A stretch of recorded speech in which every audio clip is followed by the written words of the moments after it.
Hi అండి. అందరికీ నమస్కారం. రమి జ్యోతి ఛానల్‌కి స్వాగతం. 'విలాసిని' 70వ భాగంలోకి వెళ్దామా? ఇది చూసే ముందు భాగాలను చూడడం మర్చిపోవద్దు. ఇక కథలోకి వెళ్దాం. అంటే అది మరి అంటూ తన కుర్చీలో నుండి లేచి చిన్నగా హర్ష దగ్గరికి వచ్చి హర్ష వల్ల కూర్చుంది స్వప్న. ఇంకా ఏం కావాలి? వడ్డానానికి ఫిట్టింగ్ పెట్టావు కదా! అది ఉంటేనే దగ్గరికి రానిస్తానన్నావు కదా! మళ్ళీ నన్ను ఊరిస్తున్నావేంటి? అంతకంటే పెద్ద ఫిట్టింగ్ ఏం పెట్టాలనుకుంటున్నావు? అంటూ దీనంగా మొహం పెట్టి అడిగాడు హర్ష. వస్తున్నా అక్కడికే వస్తున్నా అంది స్వప్న. నువ్వు అలా మాట్లాడుతుంటే నా గుండె జారిపోతుందే బాబు అన్నాడు హర్ష. మరీ అంతలా కంగారు పడిపోకు అంటూ హర్ష చొక్కా ఒక్కొక్క గుండీ విప్పుతూ అతని ఛాతీపై వెంట్రుకలను వేలితో చుట్టి చిన్నగా లాగి వదిలింది. గుటకలు మింగుతూ నువ్విలా చేస్తుంటే నాకు ఏదో అయిపోతుంది. కానీ నువ్వు ఇలా ఎందుకు చేస్తున్నావో అర్థం కాక భయం కూడా అవుతుంది అన్నాడు హర్ష. ఎందుకు భయం? ఇప్పుడు నేను ఏం చేశాను? అంటూ దగ్గరికి జరిగి హర్ష బుగ్గను పట్టుకుని చిన్నగా కొరికింది స్వప్న. ఏం కావాలి నీకు? అన్నాడు హర్ష. ఇంత చేస్తుంటే ఏం కావాలో అర్థం కావడం లేదా? నీకు మాత్రమే ఉంటాయా కోరికలు? మాకు ఉండవా ఏంటి? ఇప్పుడు నాకు నీకు దూరంగా ఉండాలని అస్సలు అనిపించడం లేదు. అందుకే ఇలా. ఇంతకంటే ఇంకొక ఎక్కువగా చెప్పాలా? అంది స్వప్న. ఓహో! అదన్నమాట సంగతి. ఆ మాట చెప్తే ఇంకా రెచ్చిపోను అంటూ స్వప్నని అలాగే పట్టుకుని పైకి లేచి ఎత్తుకొని పడక గదిలోకి తీసుకువెళ్ళాడు. ముద్దులు, ముచ్చట్లు, కౌగిలింతలు అయ్యాక ఇక స్వప్నని సొంతం చేసుకోవడమే తరువాయి అనుకున్న తరుణంలో ఒక్క నిమిషం అంటూ లేచి కూర్చుంది స్వప్న నిరుత్సాహంతో పక్కకు జరుగుతూ. ఇంకా ఏమీ అనలేదు అంటా అనుకుంటున్నాను. చెప్పు ఏం కావాలి? అంటూ దీనంగా లేచి కూర్చున్నాడు హర్ష. అబ్బా! ఇప్పుడు ఇది డబ్బులతో కూడుకున్నది కాదులే. నువ్వేమీ కంగారు పడకు అంది స్వప్న. అలాగైతే పర్వాలేదు. ఏం కావాలో చెప్పు. ఏదైనా సరే నీ కోరిక తీరుస్తాను అన్నాడు హర్ష. అది మరి నువ్వు రేపు ఆఫీస్కి వెళ్తావంట. వెళ్ళాక సాయంత్రం వరకు తిరిగి ఇంటి వైపుకు కూడా చూడకంట అంది స్వప్న. ఇదేం కోరిక? ఎవరైనా రేపు మొత్తం ఎక్కడికి వెళ్ళకుండా నాతో ఉండు, లేదు అంటే నన్ను ఎక్కడికైనా తీసుకెళ్ళు ఇలా అడుగుతారు. కానీ నువ్వేంటి కొత్తగా అడుగుతున్నావు?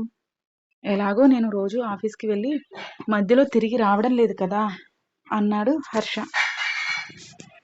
అంటే 2 రోజుల నుండి నీకు నిద్ర రాలేదు కదా, ఆ నిద్ర కోసం ఎక్కడ రేపు మధ్యలో వచ్చేస్తావు అని ముందే చెప్తున్నాను అంది స్వప్న.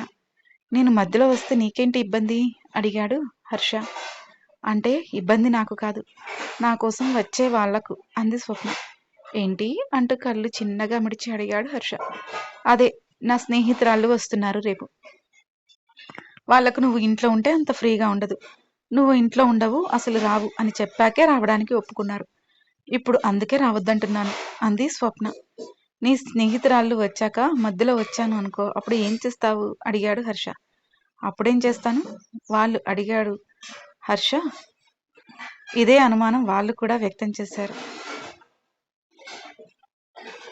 అందుకే నేను వాళ్ళకి మాట ఇచ్చాను. మా ఆయనకు చెప్పి మరీ ఇంటికి రాకుండా నేను చేస్తాను. మీరు హాయిగా నా దగ్గరికి వచ్చేయచ్చు. సాయంత్రం వరకు సరదాగా గడిపి తర్వాత మీ ఇంటికి వెళ్దురు గాని అని చెప్పాను. కాబట్టి ఇప్పుడు నీకు చెప్తున్నా, నువ్వు ఆఫీస్కి వెళ్ళిపోయి సాయంత్రం వరకు ఇంటికి రావద్దు అంది స్వప్న. ఏంటో నా వల్ల వాళ్ళకి ఇబ్బంది ఏంటో అర్థం కావడం లేదు అన్నాడు హర్ష. ఎంతైనా నువ్వు వాళ్ళకి ఒకప్పటి సార్వి కదా. నీ బాగోతం అంతా వాళ్ళకి తెలిసిపోయిందిలే. అప్పటి నుండి నీకు ఎదురుపడడానికి ఇబ్బంది పడుతున్నారు వాళ్ళు. నువ్వు ఇంట్లో ఉంటున్నావని అసలు ఇంటికి రావడానికి కూడా ఇష్టపడడం లేదు. నువ్వు ఇంట్లో లేకపోతే వస్తామన్నారు. అందుకే నేను ఇప్పుడు నీకు ఇలా చెప్పి ఒప్పించాల్సి వస్తుంది అంది స్వప్న. సరేలే, అలాగే చేద్దాం అంటూ స్వప్న దగ్గరికి రాబోయాడు హర్ష స్వప్న చేతిని పట్టుకుని. ఆ చేతిని విదిలిస్తూ, నువ్వు కనుక మధ్యలో వచ్చావంటే బాగోదు చెప్తున్నా అని కోపంగా అంది స్వప్న. ఏంటే అంత సీరియస్ ఎందుకు?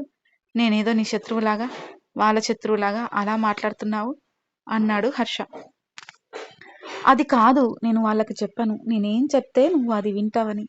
నేను ఇంటికి రాకుండా చేస్తానని, నీతో చెప్పి పంపిస్తానని కూడా చెప్పాను. అలాంటప్పుడు నువ్వు మధ్యలో వచ్చావు. వాళ్ళ ముందు నేను తలెత్తుకోలేను. అందుకే వద్దు అని చెప్తున్నాను అంతే అంది స్వప్న. సరే అలాగేలే, ఇంటికి రాను. రోజు జరిగేదే కదా. ఇప్పుడు నువ్వు నాకు సహకరిస్తే ఈ రాత్రి నన్ను సరిగా పడుకోనిస్తే రేపు ఇంటికి రావాల్సిన అవసరం ఉండదులే నాకు అన్నాడు హర్ష. నాకు కూడా తెలుసు, అందుకే కదా ఇలా అంటూ హర్షని వెనక్కి తోస్తూ అతనిపై వాలిపోయింది స్వప్న. ఆ కార్యం ముగిశాక ఇద్దరు వెళ్ళి భోజనం చేసి వచ్చారు. స్వప్న హాయిగా అటువైపు తిరిగి ఆదమర్చి నిద్రపోయింది. హర్షకి మాత్రం నిద్ర రావడం లేదు. ఎందుకు ఇంత గుచ్చి గుచ్చి రావద్దు రావద్దు అని నాకు అన్నిసార్లు ఎందుకు చెప్పినట్లు అని ఆలోచిస్తున్న హర్షకు అది వరకు వాళ్ళ అమ్మ చెప్పిన విషయం గుర్తుకు వచ్చింది. వీధిలో వాళ్ళు ఎవరో ఒకతను ఇంటికి వచ్చినట్లు చూడడం, ఆ విషయం గురించి స్వప్నని నిలదీయడం, రాద్ధాంతం చేయడం అవన్నీ గుర్తుకు రాగానే ఒకవేళ అదే నిజమా? అందుకే స్వప్న నన్ను ఇంటికి రాకుండా చేస్తుందా అని ఆలోచనలో పడ్డాడు హర్ష. ఎలాగైనా రేపు మధ్యలో వచ్చి ఏం జరుగుతుందో కనుక్కోవాలి అనుకున్నాడు హర్ష. కానీ వచ్చానని తెలిస్తే ఈ రాక్షసి నన్ను వదులుతుందా? తను చెప్పింది నిజమే. నేను ఇక్కడికి వస్తే అప్పుడు వాళ్ళ స్నేహితుల ముందు తన ఈగో దెబ్బతిని నన్ను ఆట ఆడిస్తుంది. ఏం చేయాలి? ఇంటికి వస్తే స్వప్నతో గాల, రాకపోతే ఏం జరుగుతుందో ఏంటో అర్థం కాక మెదడుతో గోల అని ఆలోచనతో పిచ్చెక్కిపోయింది హర్షకి. చాలాసేపటి వరకు నిద్ర పట్టలేదు హర్షకి. అసలు తన జీవితంలో తనకు ప్రశాంతంగా తృప్తిగా పడుకునే రోజు ఒకటి వస్తుందా రాదా అనేది కూడా అర్థం కాలేదు.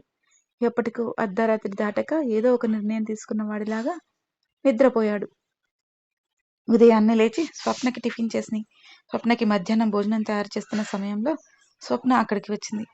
ఏంటి, నీకు మధ్యాహ్నం భోజనం తయారు చేయాలా, లేదంటే బయట నుండి తప్పించుకుంటారా అని అడిగాడు హర్ష.